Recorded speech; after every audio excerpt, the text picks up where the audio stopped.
Hello everyone, welcome back to your channel info with nursing. तो देखिए, midwifery की class आज 7 स्टार्ट हो चुकी है। क्लास 6 तक जो है वो अपलोड हो गया है।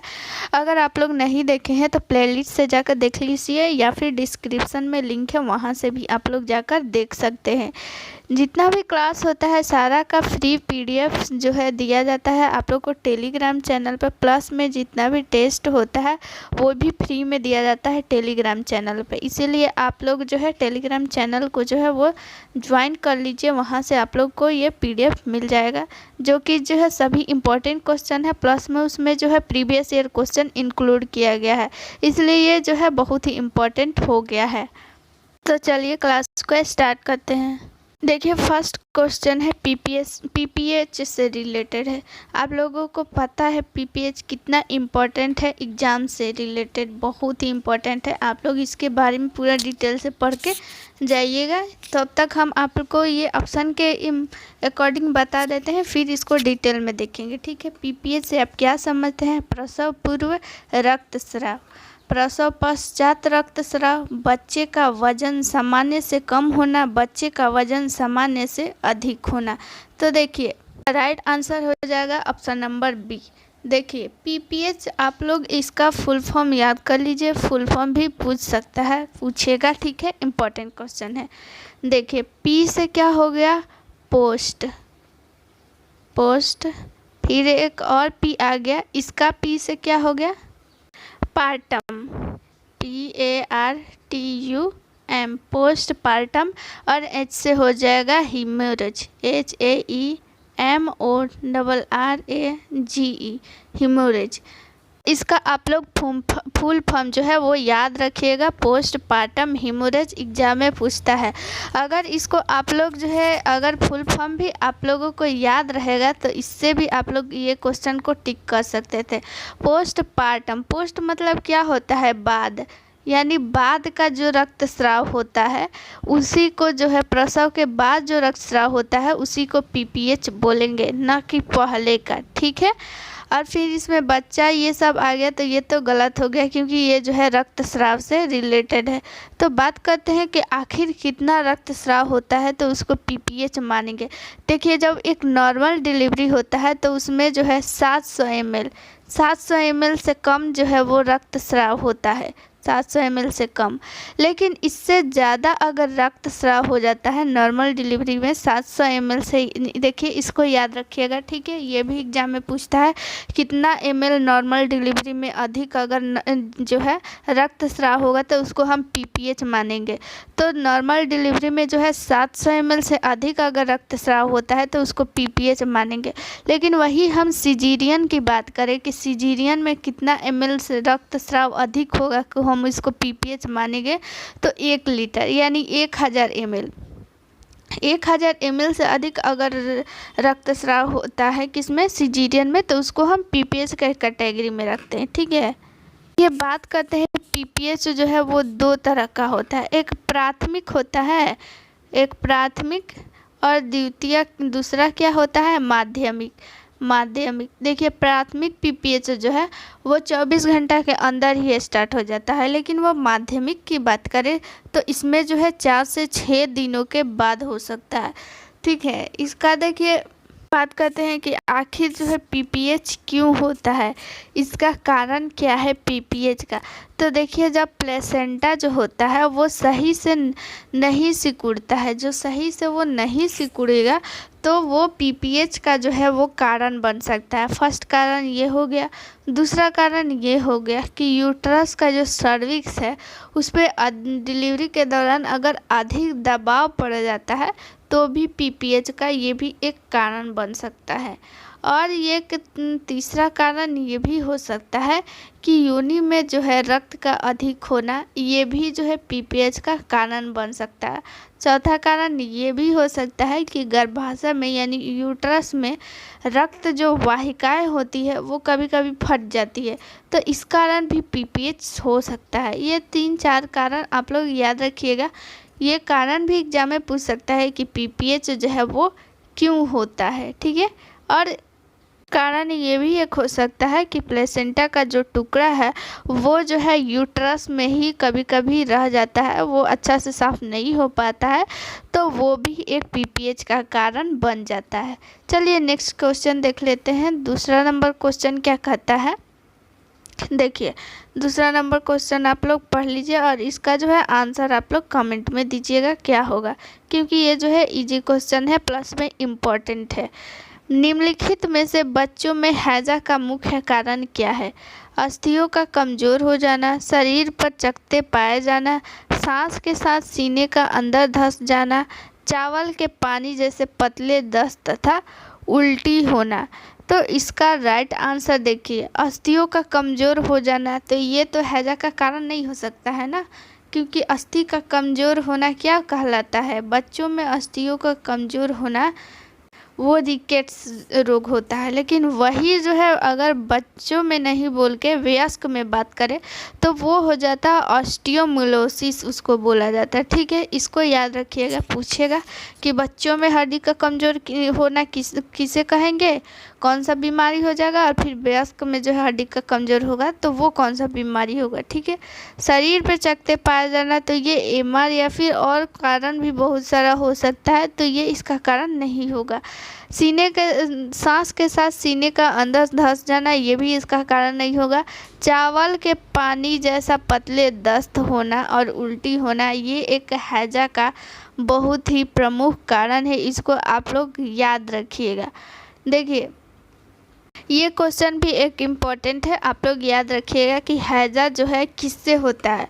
फर्स्ट ऑफ ऑल तो हैजा जो है वो जीवाणु से होता है, यानी बैक्टीरिया से होता है। ठीक है, अब बात करते हैं कि क्वेश्चन अगर डीपली पूछेगा तो ये भी पूछ सकता है कि किस जीवाणु से होता है, तो वो जो है विब्रियो कॉलेरी। देखिए हैजा को जो है वो कॉलेरा भी बोला जाता है, तो इसके नाम में ही छिपा हुआ है, इसके जीवाणु के नाम विब्रियो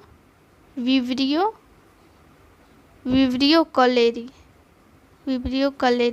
इसको आप लोग याद रखिएगा। ठीक है, विब्रियो कॉलेरी क्या किससे होता है, हैजा किस जीवाणु से ना होता है, विब्रियो कॉलेरी। देखिए बात करते हैं आखिर इसका संचरण किस किस द्वारा हो सकता है, तो देखिए हैजा जो है वो घरेलू जो मक्खियाँ होती हैं उनके द्वारा भी फैल सकता है, या फिर दूषित जल, या फिर जो है खाद्य पदार्थ जो भी दूषित रोड ये सब का जो होता है उस सब का चीज़ भी खाने से हैजा जो है वो रोग फैल सकता है।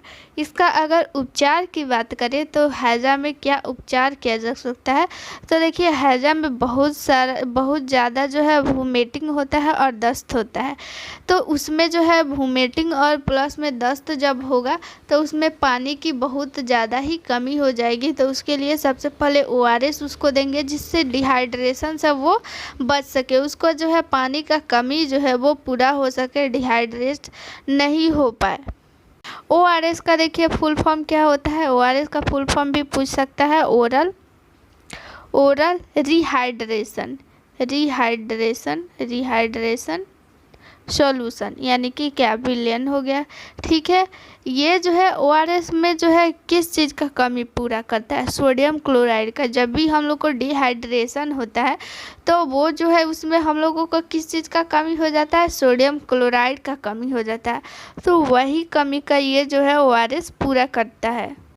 चलिए अगला क्वेश्चन देख लेते हैं। अगला क्वेश्चन क्या कहता है, नवजात में श्वास रोध का कारण क्या है, नवजात में श्वास अवरोध का कारण क्या है। गर्भवती महिला में प्री एक्लेम्सिया तथा एक्लेम्सिया की उपस्थिति, पश्च परिपक्वता, अवरोधी प्रसव, उपरोक्त सभी। तो इसका राइट आंसर क्या होने वाला है, आप लोग इसका राइट आंसर बताइए। इसका राइट आंसर हो जाएगा ऑप्शन नंबर डी, सभी के सभी कारण जो है श्वास अवरोध हो सकता है नवजात में। देखिए यहाँ पे बात आया प्री इक्लेम्सिया और इक्लेम्सिया का, तो इसके बारे में आप लोगों को बताएं हैं और ये इम्पोर्टेंट है, आप लोग इसको याद कर लीजिए। देखिए इसमें नाम है प्री इक्लेम्सिया और ये है इक्लेम्सिया, तो आप लोग बताइए कि पहले प्री आएगा कि पहले इक्लेम्सिया। तो देखिए पहले प्री इक्लेम्सिया होगा, फिर उसके बाद से इक्लेम्सिया होता है। देखिए प्री इक्लेम्सिया का लक्षण क्या है, इसका जो है बीपी जो है हाई हो जाता है, प्रोटीन जो है पाया जाता है पेशाब में, जो है वो प्रोटीन की जो है मात्रा बढ़ जाती है और पैरों में सूजन होने लगता है।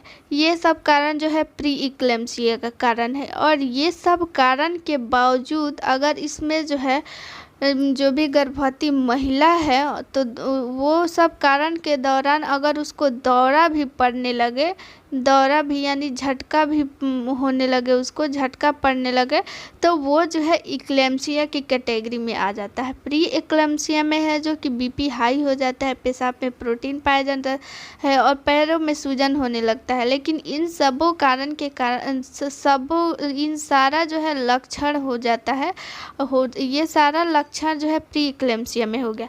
और ये प्री इक्लेम्सिया का सारा लक्षण और प्लस में अगर इसमें दौरा आने लगे तो ये जो है एक्लेम्सिया का कारण हो जाता है, यानी कि इसको एक्लेम्सिया बोलेंगे। चलिए अगला क्वेश्चन, एक फिर से इम्पोर्टेंट क्वेश्चन आ गया है। मानव शरीर में स्रावित होने वाला पीत का पीएच मान होता है, यानी पीत यानी बाइल का जो है पीएच मान कितना होता है। तो देखिए पीएच होता है, यानी कि ये यहाँ पे बताना है कि क्षारीय होता है कि अम्लीय होता है कि उदासीन होता है। तो देखिए अगर आप लोगों का इसका पीएच मान याद होगा तो आप लोग इसका आंसर दे दीजिएगा ज़रूर। देखिए इसका ऑप्शन नंबर फर्स्ट क्या कहता है, इसका पीएच मान अम्लीय होता है, क्षारीय होता है, इसका पीएच मान परिवर्तन होता है, अर्थात कभी क्षारीय कभी अम्लीय, इसका पीएच मान होता ही नहीं है। तो इसका राइट आंसर क्या होगा, इसका राइट आंसर होगा कि इसका पीएच मान जो है वो हो जाएगा क्षारीय। क्यों क्षारीय हो जाएगा, क्योंकि इसका पीएच जो है वो कितना होता है 7.6 से लेकर 8.6। देखिए बात करते हैं कितना से कितना के बीच रहेगा कि वो क्षारीय हो जाएगा और कितना से कितना के बीच में रहेगा कि वो अम्लीय हो जाएगा। तो देखिए ये होता है एक पीएच जो है वो स्केल होता है और यहाँ पे जो है एक मिड में होता है 7, यहाँ पे 7 होता है और यहाँ पे होता है 0 और यहाँ पे होता है 14। ठीक है, अगर 0 से अगर जो है वो 7 के बीच में रहेगा तो वो पीएच मान, अगर भी किसी भी चीज़ का 0 से 7 तक पीएच मान रहेगा तो वो उसका पीएच मान क्या हो जाएगा, अम्लीय हो जाएगा। और अगर 7 रहेगा तो क्या हो जाएगा, वो हो जाएगा उदासीन। ठीक है, अगर 7 से थोड़ा भी कम रहेगा 6.9 भी रहेगा तो वो हो जाएगा अम्लीय। लेकिन अगर जो है बात करते हैं 7 से लेकर 14 के बीच में, 7 से ज़्यादा हो गया यानी 7.1 भी हो गया तो वो जो है वो क्षारीय में आ जाएगा। 7 से लेकर जो है 14 तक क्या कहलाएगा, वो क्षारीय हो जाएगा। ठीक है, और फिर जो है बात करते हैं कि देखिए मान लीजिए कि एक होता है एक प्रबल अम्ल, ये भी क्वेश्चन पूछता है कि प्रबल अम्ल किसे कहते हैं। तो अम्ल की बात करें तो पीएच मान कब से कहाँ तक होना चाहिए। तो देखिए अम्ल जो है 0 से 7 के बीच में होना चाहिए तभी वो अम्ल कहलाएगा। लेकिन अगर 7 से जितना भी वो कम रहेगा वो उतना ही प्रबल अम्ल कहलाएगा। लेकिन देखिए क्योंकि अगर किसी का पीएच मान 3 है और किसी का पीएच मान 4 है तो इसमें से सबसे प्रबल अम्ल कौन होगा, प्रबल अम्ल सबसे जो है वो 3 होगा। सबसे ज़्यादा खट्टा कौन होगा, वो इसकी अगर जो अम्ल होता है तो उसकी प्रकृति क्या हो जाती है, ये हो जाता है, खट्टा हो जाता है। ठीक है, तो किसी का पीएच मान 3 है किसी का 4 है तो वो सबसे ज़्यादा खट्टा कौन होगा, 3 वाला ना कि 4 वाला। ठीक है, जितना 7 से कम जिसका पीएच मान रहेगा वो उतना ही अम्लीय रहेगा, अर्थात वो उतना ही ज़्यादा खट्टा होगा। लेकिन 7 से अगर जितना ज़्यादा होगा, यानी जितना 7 से अगर आगे हम लोग बढ़ेंगे 14 के तरफ जितना ज़्यादा, वो उतना ही प्रबल क्षारीय होगा। देखिए अगर 7 और 8 में बात करें कि सबसे प्रबल क्षारीय कौन है तो सबसे प्रबल क्षारीय 8 हो जाएगा, न कि 7 होगा। ठीक है, इसमें उल्टा हो जाता है, ये चीज़ भी आप लोग याद रखिएगा, क्वेश्चन पूछेगा। देखिए बात आया यहाँ पे पित्त का, तो चलिए पित्त के बारे में डिटेल में जान लेते हैं। ये देखिए ये यहाँ पे हो गया हमारा लीवर, ये चीज़ क्या हो गया, ये लीवर हो गया।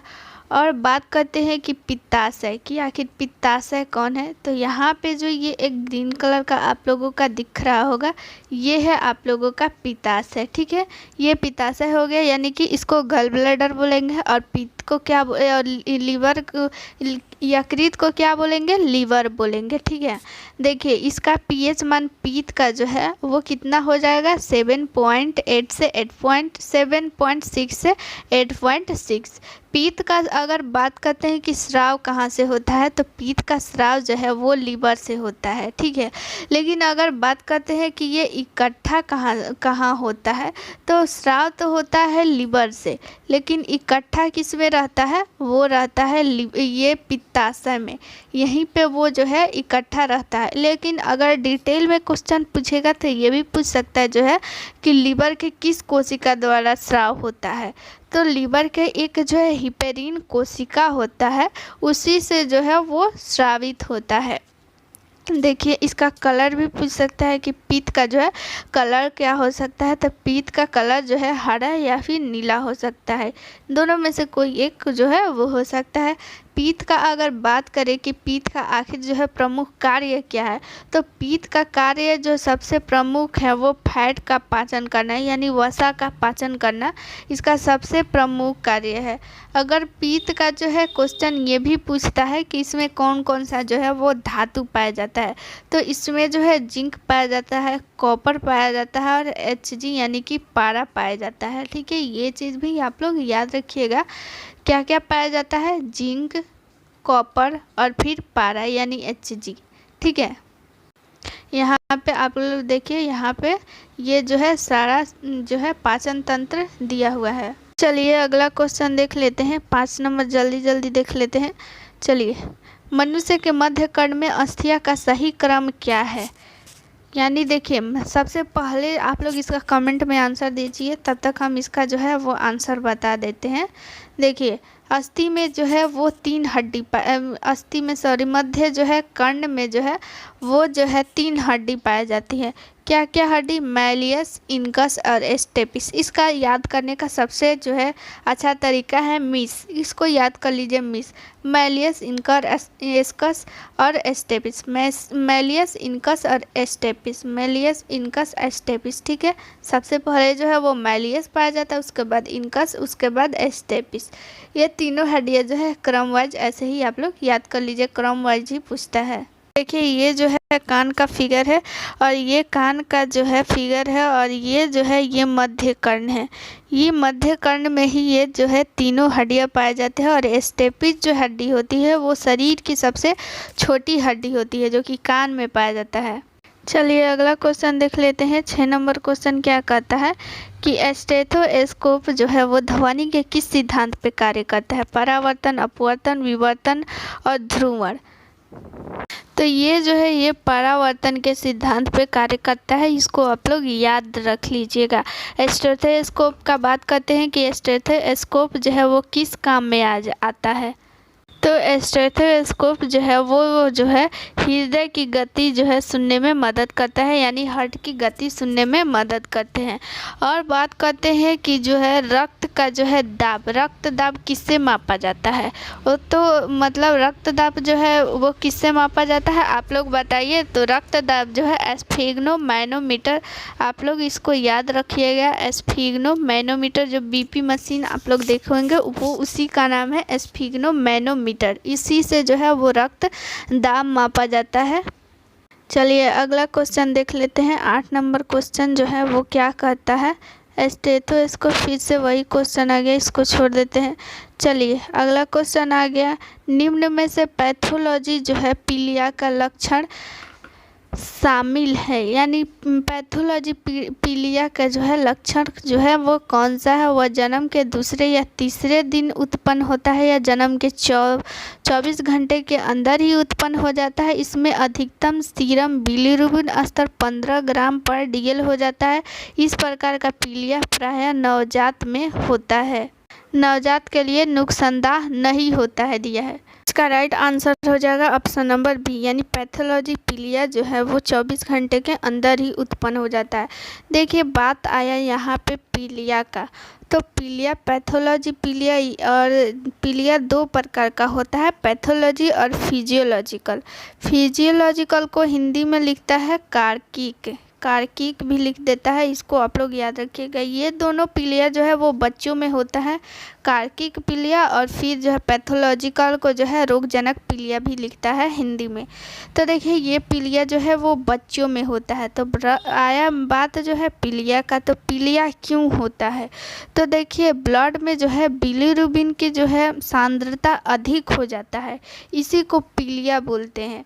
तो सांद्रता अधिक हो जाता है, तो कितना होता है अधिक? तो 2 mg/dl से अगर अधिक हो जाता है तो वो पीलिया का जो है लक्षण दिखने लगता है। पीलिया जो है वो पीलिया का लक्षण आप लोगों को पता होगा क्या क्या है, आप लोग कमेंट में बताइए पीलिया का लक्षण क्या है, तब तक हम बता दे रहे थे।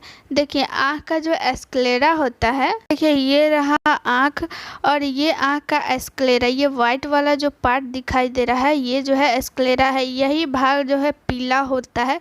तो ये भी एक जो है पीलिया का लक्षण है, ठीक है, ये भी एक पीलिया का लक्षण है। और पीलिया का लक्षण क्या क्या हो सकता है? हाथ का रंग भी पीला होने लगता है, पेशाब का रंग भी पीला होने लगता है, ठीक है, ये सारा जो है।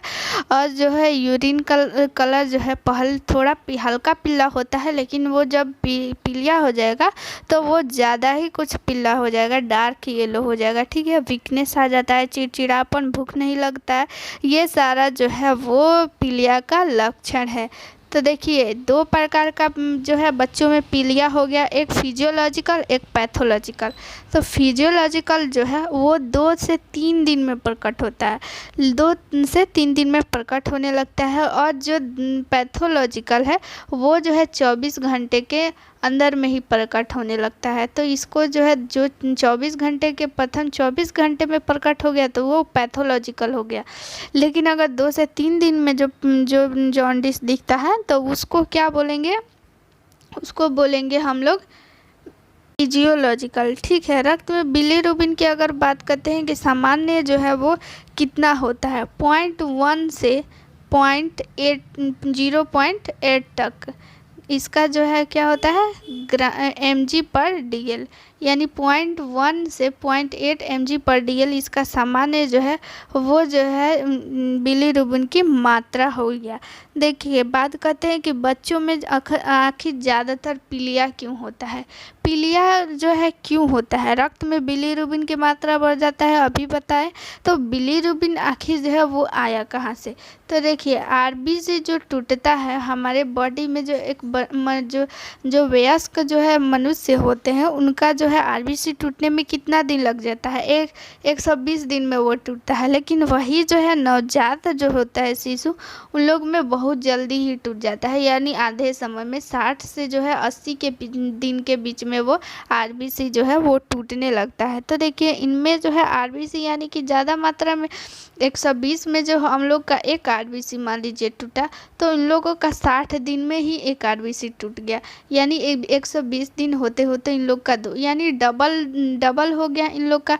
और उस समय जब ये नवजात होते हैं तो इन लोगों का लीवर जो है उतना डेवलप भी नहीं हो पाता है, नहीं रहता है डेवलप उतना, तो ये बिलीरुबिन की मात्रा को भी कंट्रोल नहीं कर पाते हैं, जिसके कारण से जो नवजात में अधिकतर जो है वो खतरा रहता है पीलिया का। इसलिए ज़्यादातर जो है नवजात में पीलिया होने का लक्षण है, ये जो है पीलिया होता है ज़्यादा। देखिए लास्ट क्वेश्चन है 10 नंबर की, साइड इफेक्ट्स क्या है?